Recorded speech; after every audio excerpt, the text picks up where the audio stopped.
Burning trees isn't green. Sounds simple, right? Yet the UK government is spending billions doing exactly that. Let me explain. The single largest emitter of carbon dioxide in the UK is the Drax Power Plant in North Yorkshire, owned by the Drax Group.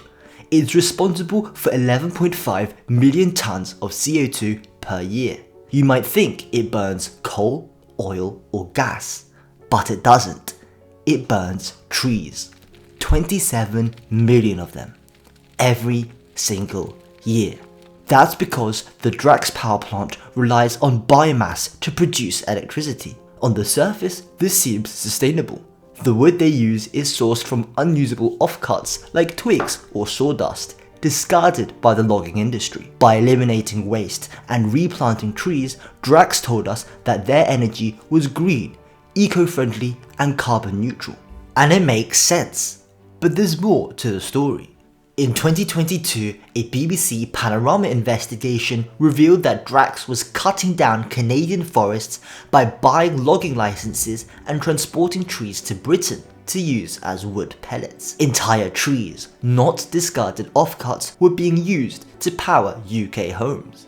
This devastated one of the planet's last pristine ecosystems. Canada's primary forests store gigatons of carbon and are home to countless species on the brink of extinction, including the Western Screech Owl.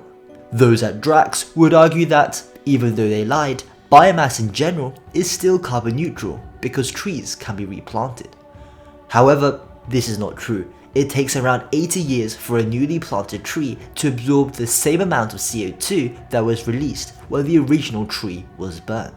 Given that the world is aiming to reach net zero by 2050, burning biomass is therefore not net zero, and it will not save us from a climate catastrophe.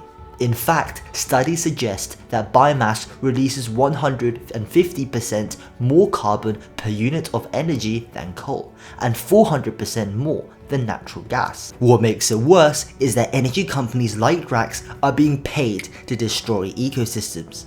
By the end of 2023, Drax received £6.2 billion worth of subsidies from the UK government. Drax's operations can only be described as blatant greenwashing. The facts speak for themselves. Biomass is not green and Drax is not sustainable. In reality, burning trees for energy kills forests, destroys habitats and pollutes the atmosphere. And taxpayer money, your money, is being used to pay for it all. This has to stop now. That's why we launched an online petition to pressure the government to stop Drax from burning trees and killing wildlife. We are the Ash Campaign, a group of students who just want to save our precious planet. The link is in the description below. So what are you waiting for? Sign this petition, tell your friends, share this video. Because burning trees isn't green.